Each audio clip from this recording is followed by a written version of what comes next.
Entonces en este momento empezamos a grabar la clase. ¿Listo? Bueno, lindas, muy buenos días. ¿Cómo amanecieron? ¿Cómo están? Espero que muy bien. ¿Sí me están escuchando? Sí, profe. Muy bien. ¿Y ya me están visualizando? Bien. No. Todavía no. Sí. Ya sí. Bueno. Entonces, vamos a empezar con la agenda. Entonces, el saludo, la verificación de asistentes. Bueno, yo quería mostrarles, yo creo que ya varios profesores les han mostrado cómo es que estamos tomando asistencia por Teams. Y yo quiero que ustedes sean conocedoras de eso para que sepan que, pues, que se está tomando la asistencia en cada clase. Entonces yo les voy a mostrar la pantalla de Teams. ¿Están viendo la pantalla de Teams, de la reunión de este momento? Sí. Sí. Si ustedes observan este botoncito, dice descargar lista de asistentes. Hay muy buena asistencia, hay 55 estudiantes, pues deberían ser un poquito más, ¿cierto? Porque, como siempre les digo, siempre los décimos son numerosos, pero bueno. Quiero que sepan que entonces de acá se descarga la lista y que en cada clase esta lista se tiene, ¿vale? Quería mostrarles porque así es como estamos tomando la asistencia. Bueno, dejo de compartirles y volvemos a la pantalla de la agenda. Entonces, en la pantalla de la agenda visualizamos también las normas en el aula virtual. Entonces, así como de pronto de eso no habíamos hablado en las clases anteriores, porque estábamos como apenas empezando, llevamos como con estas 3 clasecitas, y como siempre les he repetido, esto es nuevo pues para todas. Entonces acá tenemos como algunas normas que así como en el aula real en la Lorenza, las tenemos en el aula virtual, también es necesario que las tengamos. Entonces, ¿cuáles van a ser? Básicamente yo voy a esperar 10 minutos para admitir el ingreso al aula virtual, y a los 10 minutos ya empiezo la clase. Hoy empecé un poquito antes porque la clase está recortada. Los tiempos están recortados por la reunión. Bueno, con ustedes no ha pasado. Bueno, es decir, después de los 10 minutos ya es difícil admitir porque como uno ya está explicando la clase, de pronto está mostrándoles algunas diapositivas o les está mostrando alguna otra pantalla, entonces a veces uno como que se enreda o de pronto es maluco estar admitiendo porque eso suena como una llamadita. Entonces, para que seamos como un poquito puntuales, yo entiendo que hay dificultades en la conectividad, pero si llegamos puntualitas nos va muy bien. Bueno, el respeto, como les estaba diciendo, es porque no ha sucedido ni conmigo ni entre ustedes, pero es bueno que lo pongamos como una norma del aula virtual, o sea, es bueno que lo tengamos como un precedente, o sea, tanto como pues entre ustedes, básicamente, que algunas estudiantes de pronto no vayan a lanzar frases, palabras, o de pronto como de pronto alguna risa si alguna quiere hacer algún tipo de participación o de interpelación, como con uno, pues, pero yo digo en general porque la verdad las clases me han parecido que han tenido un ambiente muy adecuado, simplemente es como para ponerlo ahí, que quede como una de las normas de esta clase, ¿vale? Y lo tercero es el WhatsApp. Entonces, teniendo en cuenta que ya tenemos 2 horas a la semana, que los jueves nos vemos en clase y que los viernes tenemos asesorías, vamos a ir como soltando. Yo creo que ya les había dicho y les voy a seguir diciendo eso. También por mil aulas hay una parte por donde me pueden escribir, ¿cierto? Entonces, para que utilicemos esa herramienta, irnos también soltando un poquito del celular, porque de verdad es maluco. En mil aulas me llega directo quién me escribió, en cambio en el celular, pues yo no tengo pues no tengo casi los números agregados, entonces siempre debo preguntar quién escribe. Entonces, como para que alguna duda, cuando tengamos alguna tarea, me la pregunten el día de la asesoría. ¿Listo? Y el uso de la palabra básicamente es como, pues aunque ya lo conocemos, es respetar cuando una compañera, no tanto conmigo, porque a mí me pueden pedir la mano, pues pedir la palabra levantando la mano, diciendo que quieren hacer alguna interpelación en cualquier momento, pero si alguna compañera está diciendo algo, pues es importante que le respetemos pues como lo que está hablando. Entonces tenemos esas cuatro normas en el aula virtual clara, ¿sí o no? Sí. Sí, Sí, profe. Muy bien. Entonces vamos a empezar ya con el tema propiamente, que es, habíamos empezado en la clase anterior, que son los aspectos fundamentales de las escuelas presocráticas. Bueno, lindas, entonces acá, yo creo que lo habíamos hablado también en la clase pasada, vamos a tomar nota en su cuaderno. No es que tengan que tener todo el tema escrito, pero sí como tener, bueno, listo, de la clase del 28 de mayo, vamos a hacer trabajamos escuelas presocráticas, la profesora explicó esto, conceptos muy básicos, que si de pronto se nos olvida algo, pues entonces igual también vamos a tener el apoyo de Mil Aulas, porque en Mil Aulas yo les estoy montando actividades, y ahorita les voy a mostrar qué hay en esta semana, que es la semana 4. Sin embargo, sí es bueno que vayan teniendo resumencito, porque yo no les he querido poner más tareas, precisamente porque, pues, como para no atosigarlas muchísimo, y la próxima tarea se la voy a montar la semana entrante, ¿sí? Pero entonces, sí quiero, pues, como que tengan apuntes, para que en el momento de hacer la actividad que les vaya a poner, ustedes tengan de dónde hacerla, ¿cierto? No tengan que volver a consultar, no tengan que volver a meterse a Google, porque ustedes ya tienen el resumen, ¿vale? Listo, entonces vamos a observar en este momento, y les voy a compartir otra pantalla, vamos a observar las escuelas presocráticas. Entonces, ¿qué es una escuela en filosofía? En filosofía, una escuela no es como nosotros la entendemos, no es, pues, no es un colegio, no es un lugar donde, pues, donde va uno a aprender algo, no, o sea, no es como la escuela de baile o la escuela de natación o la escuela Simona Duque, no. No es que sea un espacio donde vayan los filósofos a estudiar sobre Sócrates, por ejemplo, no. El término escuela es, a ver, tiene otro significado en filosofía. ¿Cuál es el significado del término escuela? Escuela es como un núcleo de pensamiento. ¿Cómo así que un núcleo de pensamiento? Varios filósofos empezaron a dar ideas, como ya lo sabemos, del mundo, por eso estamos en el contenido de cosmología. Entonces empezaron a dar ideas y explicaciones del mundo diferentes al mito, y como que sus ideas se parecían, como que eran pareciditas. Entonces, digámoslo, bueno, como les hablaba en la clase pasada, los que hablaron y le dieron explicación al mundo a través de la naturaleza, entonces van, pues, observando la naturaleza y proponiendo que el principio del mundo es algo de la naturaleza, entonces van a formar ellos una escuela, ¿sí? Si otros dicen que el principio no es la naturaleza, sino que son los números, entonces forman otra escuela. Entonces, básicamente, la definición de escuela en filosofía es corriente del pensamiento. Eso es una escuela. Y la otra palabrita que ustedes están observando ahí es presocrática. Entonces, esta palabra es bien importante porque nos está diciendo que estas escuelas se formaron antes de que apareciera Sócrates, Platón y Aristóteles, que son los tres grandes, pues, pensadores del mundo antiguo. Entonces, son las corrientes del pensamiento que se formaron antes de Sócrates y Platón y Aristóteles. ¿Vamos bien? ¿Sí o no? ¿Sí? sí, profe. ¿Sí? Bueno, muy bien. Listo, entonces esas escuelas, la primera escuela del pensamiento filosófico se va a llamar la escuela jónica, así como está ahí. ¿Por qué jónica? Porque fue fundada en una región que se llama Jonia, ¿sí? En un lugar que quedaba en Asia Menor, pues en Grecia. Básicamente el fundador de la escuela jónica va a ser Tales de Mileto. Él es el primer, se considera como el primer filósofo, aunque hay muchos otros, pero él se considera como el primero. También van a ser parte de esta escuela Anaximandro y Anaxímenes. Vuelvo y les digo, este material ustedes ya lo van a encontrar disponible en Mil Aulas, listo. Bueno, ¿por qué se llama Jónica o Escuela de Mileto? Porque se desarrolla en una ciudad que se llama Mileto, de allá son todos estos filósofos. Entonces, aquí se los estoy nombrando. Tales de Mileto, Anaximandro, Anaxímenes de Mileto y otros, pero estos son los más importantes.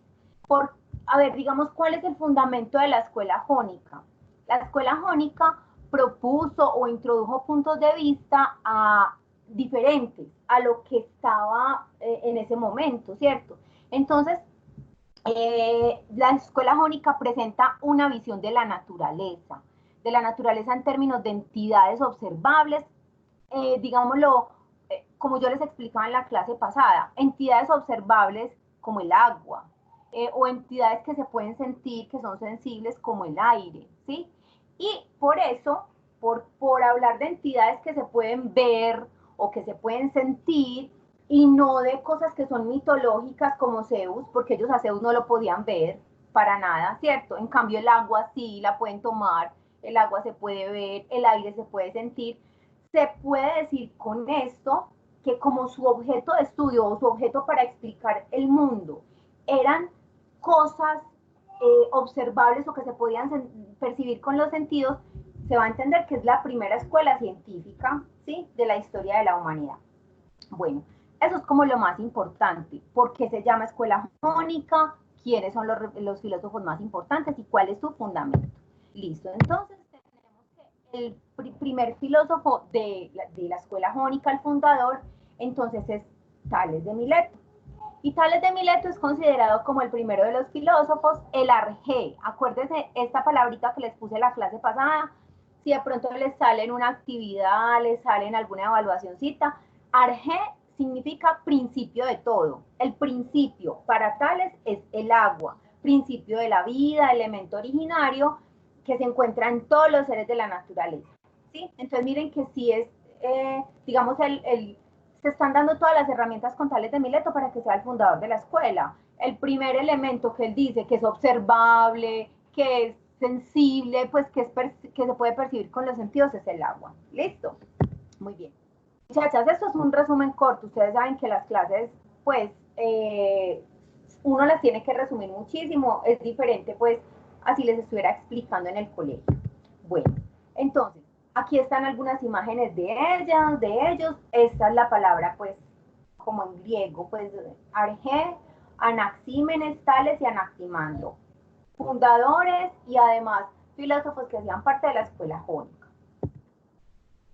La escuela pitagórica, como su nombre lo dice, fue fundada por Pitágoras, Pitágoras de Samos.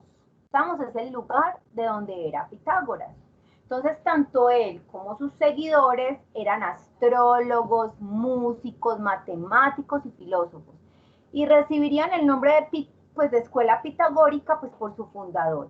Tenían una convicción firme de que la explicación a todo lo que había en el mundo no era ni el agua, ni las cosas de la naturaleza, como decían los jónicos, sino que la explicación y la esencia de todas las cosas en el cosmos eran los números. Me encantaría que si tienen tiempo vean es un cortometraje, es una película corta, dura como 20 minutos, de las que puedan acceder a ella, se llama Donald en el mundo de las matemáticas, es espectacular, es del pato Donald, entendiendo cómo fue cómo fue que Pitágoras llegó a la explicación, por ejemplo, de las notas musicales y las notas musicales en relación con las matemáticas, cómo los pitagóricos eran casi una secta secreta, pues era una secta en el mundo antiguo que estudiaba pues como los números. Si la pueden ver sería súper bueno. Bueno, entonces la escuela pitagórica, perdón, como les acabé de decir, era prácticamente una secta, estaba regulada por principios éticos, por ciertos exámenes, o sea, tú tenías que pasar como por unos requisitos para ser parte de esa escuela. Tenían que abstenerse de comer carne, tenían que obedecer a lo que dijera la escuela pitagórica. Entre las creencias de esta escuela estaba la inmortalidad, creían en la inmortalidad del alma, en la transmigración de las almas, o sea que las almas podían migrar. El parentesco entre todos los animales, pensaban que el universo estaba vivo y que tenía un alma divina, las almas individuales eran fragmentos de esa alma divina, ¿cierto? Además, las doctrinas, pues, y todos los ideales pitagóricos, como les digo, eran los números, y esos fueron asimilados por Platón en su escuela que se llamaba la Academia, ¿vale? Listo. Además, entonces aquí vamos a observar a Pitágoras algunas imágenes. Pitágoras es muy relacionado en matemáticas, el teorema de Pitágoras, bueno, de matemáticas saben un poquito más ustedes que yo. Aquí estaba pues como un símbolo del club de los pitagóricos, algunas imágenes muy estudiadas por los pitagóricos, esperen. Mira, entonces para entrar a la secta que ellos tenían, tenía que superar una serie de pruebas matemáticas. Entonces esta era pues, un ejemplo de cómo tenían que, como si fuera una contraseña, digámoslo así. Y además ellos tenían una explicación, ahí, un momentico, si se las estoy compartiendo, ya no. ¿Sí o no? Cuéntenme. No, ya no. Ya no, un momentico que se me salió acá, un minuto. Se me movió algo y, ay, se me salió. Ya sí.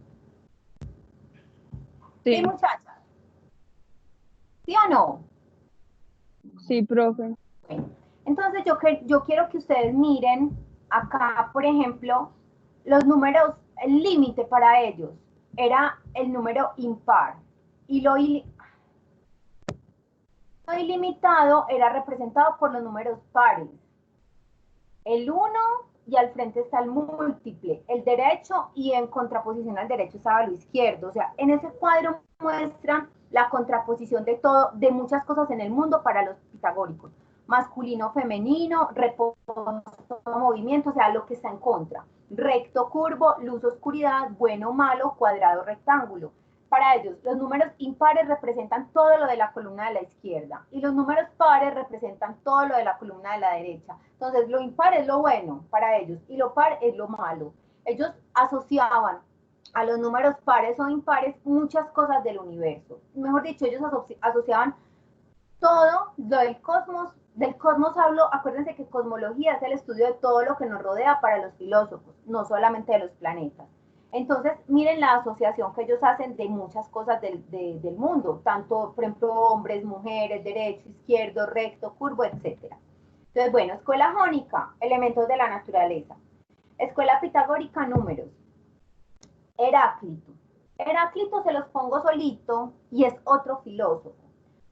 Porque, a ver, ustedes buscarán en internet y encontrarán que Heráclito es asociado a la escuela jónica, porque el principio de Heráclito es el cambio. Para Heráclito todo es un devenir. Esa es la palabra fundamental que quiero que entiendan de Heráclito, el devenir. Pero ¿por qué no se los pongo en la escuela? Bueno, ¿por qué no se los pongo en la escuela jónica, aunque el principio sea el cambio y además el fuego? Para él el principio también es el fuego, porque es que Heráclito habló de muchas cosas. Heráclito es nombrado, se hace llamar el filósofo el oscuro, y él solito forma una corriente del pensamiento, que va a ser muy diferente a la otra escuela que ya les voy a mostrar. Entonces recuerden, Heráclito tiene dos principios fundamentales. El cambio debe venir, todo en el cosmos es cambiante, todo, nada es estático, y el principio fundamental del que todo fluye, del que todo surge, es el fuego. Y me parece que es muy sabio porque, lindas, pues ya sabemos desde la ciencia que todo surgió de una gran explosión, ¿cierto? Del Big Bang. Entonces, Heráclito de Efeso, recuerden que Efeso es una ciudad, una región, es conocido como el oscuro de Efeso. Era natural de esta ciudad y como los demás filósofos anteriores, de él no queda mucho escrito. Ellos hacían sus comentarios y hacían sus explicaciones y todo lo que ellos, sus pensamientos acerca del mundo, pero ellos se los compartían a sus discípulos, más no los escribían. Casi que el que más dejó cosas escritas fue Platón y Aristóteles, pero los primeros no mucho, los pitagóricos también. Bueno, Heráclito era famoso por su insistencia en el cambio, era completamente opuesto a Parménides. Parménides es el que sigue, el que les voy a explicar ahorita de la siguiente escuela. Porque para Parménides todo es estático, todo depende del ser. El fundamento es el ser y el ser no cambia. En cambio, para Heráclito todo fluye, todo está en movimiento, nada dura eternamente y por eso no podemos descender dos veces al mismo río, porque cuando desciendo al río por segunda vez, ni yo ni el río somos los mismos. Es una frase supremamente famosa de él. Entonces, es opositor completamente a Parménides. Por eso se los pongo solito. No es que él tenga más seguidores, sino que vamos a considerar la escuela de Heráclito como una escuela solita. Entonces llevamos 3, para que no nos vamos a confundir. Los jónicos, la naturaleza, la explicación del mundo a través de elementos naturales como el aire, como el agua, como entes divinos, como el nous o el apeirón, que son entes que no podemos ver, pero que son el origen de todo. Están los pitagóricos, cuya respuesta a la explicación de todo en el mundo son los números. Y está Heráclito, cuya explicación al origen de todo es el fuego y el devenir. Preguntas hasta el momento con estas 3 escuelas. Lindas preguntas. Preguntas. Continúo. Sí. Sí. Bueno. Entonces vamos para la 4ª escuela, la escuela eleática. ¿Por qué se llama eleática? Porque proviene de una región en Grecia que se llama Elea. Y casi todos los filósofos que hacen parte de esta escuela son de esa región. Se van a hacer llamar los eleatas. Entonces es una escuela fundada en la ciudad de Elea. También se conoce como la escuela itálica, porque fue fundada en Italia, ¿sí? Sus principales representantes son Genófanes, Parménides, Zenón y Meliso de Samos. Sobre todo Parménides. Parménides va a ser el fundador en contraposición a Heráclito. ¿Listo? Con Parménides esta escuela adquiere un carácter netamente idealista, porque se basan en el ser. ¿Cómo así que idealista?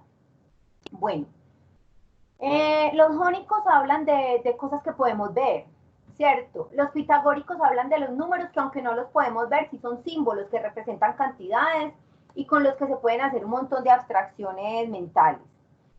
Pero en cambio, los eleáticos hablan del ser, y el ser es una idea. O sea, el ser no es algo que tenga una sustancia, no es algo que tenga una materia, no es algo que sea percibido por los sentidos, sino que el ser es la esencia de todo, de todo lo que hay en el mundo. Todo tiene una esencia y esa esencia es inmutable, es decir, no cambia. Por eso es que acá yo les pongo, a diferencia de Heráclito, que fue el que les hablé anteriormente, decía que todo en el mundo cambiaba. Los eleatas van a decir, no, nada en el mundo cambia. Y eso que nosotros creemos que son cambios, son solamente ilusiones. Así decían ellos. Esa teoría de los eleatas va a ser supremamente acogida por Platón en su teoría del idealismo. Muchachas, ¿cuál es la verdadera? No podemos decir, o sea, no, ni ustedes ni yo podemos decir, no, es que lo real es lo que decían los jónicos. La explicación de todo está en la naturaleza. O lo real es lo que decía Heráclito, ¿no? Todo es un cambio. Y ahí surgen un montón de ciencias y un montón de corrientes y un montón de científicos y un montón de filósofos que se van a casar con una de esas. Por ejemplo, si ustedes me dicen, profe, no, a mí me parece mejor la escuela jónica, es más concreta. O otra me dirá, no, profe, es mejor la escuela de Parménides, porque es que dice que es que el ser es inmutable, que es que el ser es lo que es y el ser no cambia, que todo lo que cambia son ilusiones. Pero entonces no es que haya una que sea la verdadera, sino que yo les estoy planteando acá y les estoy mostrando cómo los primeros filósofos quisieron darle una explicación al mundo, al cosmos. ¿Listo? Tenemos, bueno, esta es como una explicación del ser. El ser es uno, el ser no cambia, en caso de que algo no lo sea, nunca lo será. Pues eso suena como muy contradictorio, pero esas son algunas de las teorías de los eleatas. Algo que no es, no va a poder, o algo que es, no va a poder dejarlo de ser, ¿sí? Bueno. Y la última, porque son 5 escuelas antes de Sócrates, es la escuela atomista. Como su nombre lo dice, ellos van a decir, no, ¿cómo así que el mundo está compuesto o está definido, o el cosmos está definido por el cambio, o por el ser, o por los números? No, ellos van a estar en contraposición a todos y van a decir, no, Todo en el cosmos está formado por diminutas, por unas partículas diminutas que se van a llamar átomos, ¿sí? Estos son sus principales exponentes: Leucipo, Demócrito, Epicuro y Lucrecio, ¿sí? Se llama escuela atomista por lo que ellos van a plantear en sus teorías. Entonces, ¿qué es el atomismo? Lo único que hay en el mundo son átomos y vacío, ¿sí? A diferencia de Parménides, los atomistas defienden la existencia del movimiento, porque es que ellos consideran que en ese movimiento es que los átomos pueden, por ejemplo, unirse, que pueden moverse y que pueden mezclarse. Además de eso, el atomismo aparece en la filosofía como un intento de superar las dificultades para explicar el cambio de las cosas. O sea, los átomos sí cambian y los átomos se unen para formar nuevos seres. Eso no lo puede explicar la escuela eleática, que es la escuela del ser, porque es que la escuela del ser dice que es que el ser es uno y que no cambia. Entonces el atomismo entra como a decir, no, eso no puede ser así, ¿sí? Bueno, en este cuadrito conceptual, que se ve un poquito pequeño, está como el resumencito de muchos de los filósofos presocráticos. De aquí está, por ejemplo, Tales, existe un principio que es el agua, Anaximandro, un principio que es el apeirón, está Anaxímenes, que el principio es el aire, Heráclito, el principio es el fuego, Pitágoras, ay, me salí, ¿cierto? ¿Eso que me salí? Sí, profe. Bueno, espérenme, yo les muestro otra vez. Listo. Entonces acá iba en esta.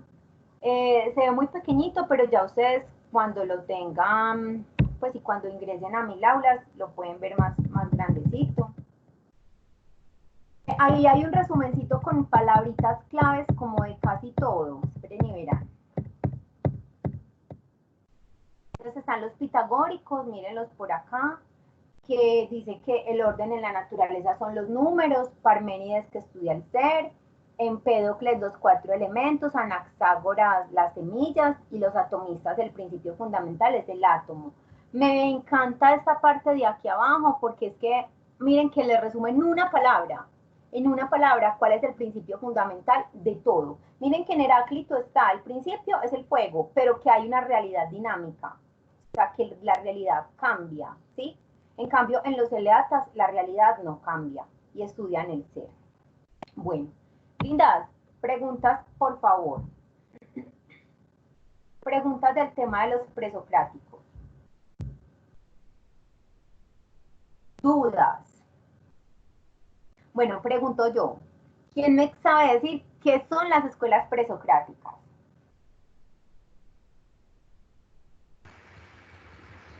Profe, ¿Quién me está hablando? yo, Sofía Gómez, Sofía, ¿qué son? que se formaron antes de Platón, Sócrates y Aristóteles. Sí, señora. ¿Qué más? ¿Qué son? Profe, Señora. son las corrientes del pensamiento que se formaron antes de Sócrates, Platón y Aristóteles. Sí. Lo que pasa es que, ¿por qué ustedes dicen, pero por qué la profe nos habla de esto? Porque es que Platón, Sócrates y Aristóteles son los grandes filósofos del mundo antiguo. Ellos le dieron, pues ellos hicieron unas teorías supremamente extensas de muchas cosas. Miren que hasta métodos ellos tienen. Acuérdense que en el colegio yo alcancé a medio hablarles de los métodos filosóficos, por ejemplo el de Sócrates, que era el método de la mayéutica. En cambio, estas corrientes o estos filósofos dieron pues como las primeras ideas referentes a la explicación del cosmos. Por eso es tan importante que los al menos medio los escuchemos y que sepamos de al menos uno, ¿cierto? Tales de Mileto, el principio con el cual se explica el mundo es el agua, porque es que lo importante de los filósofos presocráticos y lo maravilloso es que ellos no tenían ningún instrumento científico, que ellos todas sus teorías, todo lo que ellos dijeron, solamente lo hicieron utilizando sus ojitos para observar y su cabeza para razonar. Entonces, por eso es que son tan grandes, por eso es que son tan importantes, porque, lindas, casi que lo que ellos dicen son las bases de todo el conocimiento que tenemos actualmente, de las matemáticas, de las ciencias, del arte, de absolutamente todo. Por eso es tan importante entender filosofía, porque la filosofía es como la raíz de todo, de absolutamente todo, como la raíz que nos muestra cómo fue que se empezó a explicar o se empezaron a explicar muchas cosas en el mundo, ¿sí? Bueno, lindas, preguntas con respecto al tema, yo quiero saber si tienen dudas. Si les quedaron claras que son 5 escuelas, o 5 corrientes, mejor 5 corrientes. ¿Quién me las dice?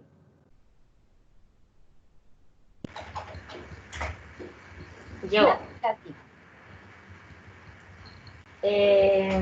La jónica, la Jónica, pitagórica, pitagórica, eleática muy bien. y la de Heráclito. La de Heráclito y falta una. La atomista. Atomista, muy bien, y la atomista. Denme un minutico, lindas, que aquí les voy a mostrar, ay, bueno, chica, la asesoría de mañana, así porque la coordinadora hizo un cambiecito en el horario para mañana por el hecho de que tenemos nosotros los profes algunos reunión de consejo académico. Entonces, igual ahorita se los voy a mandar al correo. Sin embargo, ustedes saben que, al correo no, al WhatsApp, que en las clases de los viernes son asesorías y que no es obligatoria la asistencia. Que en esas asesorías básicamente es por si tienen preguntas, dudas, por si alguna quiere profundizar más en el tema, yo se lo puedo explicar con mucho gusto, o sobre todo en los momentos que yo vaya a poner tareas, ¿cierto? Que si de pronto, yo siempre les voy a explicar el tema y las tareas el jueves, y si alguna tiene dudas, pues entonces el viernes me la puede preguntar. Pues por ahora no les voy a poner más tareas, yo las tareas se las voy a poner la otra. Para la quinta semana sí les voy a poner tareas. Entonces, lindas, con respecto a mil aulas, en mil aulas yo quiero que ustedes sepan qué pueden encontrar en la semana 4. En la semana 4 quiero que observen la pantalla ya para dejarlas, porque ya nos quedan 6 minutos de clase. ¿Están observando mil aulas? Sí, profe. Sí. Van a encontrar estas diapositivas. Ustedes ya ahí las pueden visualizar. Miren que está en la semana 4, esta es la semana 4 del periodo. Van a encontrar un videito de YouTube que apoya este tema que yo les expliqué. Si quieren ampliarlo un poquitico más, lo pueden ver. Y van a encontrar al final la grabación de esta clase. O sea, yo la voy a montar ahí, así como la monté en la semana 3. En la semana 3, las que de pronto no pudieron estar, les muestro que aquí quedó la clase, miren, hasta quedé toda charra, pero bueno. Bueno, entonces aquí está el foro, esto es de la semana 3. Aquí está la lectura de cosmología filosófica, está la clase y está el foro. ¿Por qué quería hablarles de mil aulas? Porque yo no quiero que se me confundan. El foro está en la semana 3 y la explicación del tema y la clase de hoy lo encuentran en la semana 4. Ambas están habilitadas, pero ya para terminar les cuento que el foro se los cierro, díganme cuándo, ustedes deben de saber hasta cuándo está abierto el foro. ¿Hasta cuándo? Hasta hoy. Hasta hoy, muy bien. Yo les di una semana para participar del foro, por eso no quiero montarles más tareas, porque no quiero que montar una encima de la otra. Miren, acá el 21 de mayo iniciaba el foro de filosofía, la participación. Y miren, el 28 finaliza la matrícula en mil aulas y también finaliza la participación en el foro. Lo que quiere decir que hoy a las 11:59 de la noche cierro el foro y ya no pueden ingresar más a desarrollar esa actividad. ¿Sí está claro, muchachas? Sí. Sí, profe. Bueno, lindas. Entonces ahorita les voy a mandar el horario. Profe, no se le escuchó bien lo que dijo. Bueno, que hoy a las 11:59 de la noche cierro el foro. ¿Listo? Sí, señora. Bueno, es eso, que esa tarea se termina hoy y que por eso no quería montarles dos tareas, o sea, quería esta semana cerrar el foro y la otra semana ya sí les pongo una tarea con base en la explicación que les di, o sea, ya termina la explicación de las escuelas, ya vamos a empezar la próxima semana con un tema nuevo. En la clase anterior les hablamos de cosmología, ustedes ya hicieron como la comprensión del mito de la caverna tratando de entender que los filósofos para ellos fue algo difícil y que por eso el mito de la caverna trata de mostrar cómo los filósofos como que salen a la luz Y con las escuelas filosóficas finalizo ya pues como el primer contenido del periodo. Ya la próxima semana empiezo con otro contenido y sí les voy a poner un trabajito, pero de este tema que les acabé de explicar, que es el de las escuelas filosóficas. ¿Listo, lindas? Sí. Listo, profe. Bueno. Sí, profe. ¿Qué más era ya para finalizar? Mañana se conectan si tienen preguntas. Igual yo voy a estar. Pero no, acuérdense que los viernes es asesoría. Jueves es clase, viernes asesoría. Todas las preguntas que tengan. Ay, por último, 2 minuticos antes quiero preguntarles y sí me gustaría que me lo dijeran. Por favor, si tienen sugerencias con respecto a la clase, no sé si de pronto si están claros, pues están tratando de ser más o menos claros los temas, porque en filosofía hay temas que son un poquito enredaditos, pero pues como hacerlos un poco fáciles para ustedes. Yo quiero saber si tienen dudas, preguntas, sugerencias, si estoy hablando muy rápido, si me están escuchando, si los temas están quedando claros, o sea, todas las sugerencias que ustedes quieran hacerme, por favor. Hable. Profe, hola. Hola. Yo sé, Señor, sino que yo estaba en la videollamada sí. y a mí se me corta de un momento para otro lado, entonces yo tengo que salirme de la clase y volver a entrar. Y usted estaba explicando. Y a mí me dijeron que mientras usted explicaba no aceptaba. Entonces yo le digo que debe aceptar porque uno no tiene la culpa de que se le salga la videollamada o que se le cuelgue así. Lo que pasa no es que yo no acepte, sino que es que me queda muy complicado, Linda, porque entonces ya sí es como un problema de conectividad. Porque es que a veces es tan difícil uno tener que manejar 3 pantallas al tiempo, o sea, la pantalla de la presentación, la pantalla de Teams, y además de eso, como la cuestión de aceptar llamadas. Entonces, eso no es que yo no quiera, sino que a veces uno está ya explicando la clase y como que es tan difícil uno salirse, difícil no porque uno no sea capaz, sino porque se descontrola un poquito la clase, ¿sí? Entonces, por eso yo les he pedido que si son tan amables y llegan puntuales, pero yo creo que a todas las acepté, en este momento no hay ninguna que haya estado pendiente, ni por fuera de la clase, de las que ingresaron, ¿cierto? Entonces es como... Ah, bueno, profe, gracias. ¿Qué otra sugerencia? Con respecto a las clases como tal. Si están No, profe, me ha comprendiendo los parecido muy bien, temas. Hola. que me ha parecido muy bien. Si están comprendiendo los temas. Sí, muy entendible pues todo. Y si la intensidad de las actividades que hemos hecho, si han estado bien, no se han sentido como muy saturadas, sino que han estado reguladas. Pues de tu parte, ¿Sí o no? Lindas. ¿Sí o no? O mucha cosa.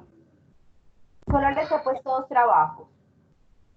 no, pues de tu parte no nos parece como tan saturado, pues a mí, no sé Sí, las profe, demás. pues todo está bien por el momento.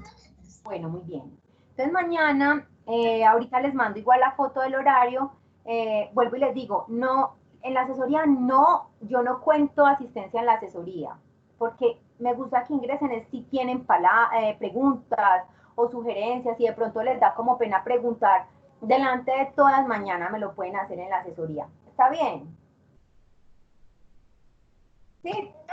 Sí, profe. Bueno, linda, que pasen un feliz día. Chao. Gracias, chao. Chao. Profe, una pregunta. Dime. Tenemos que hacer un resumen de cada escuela.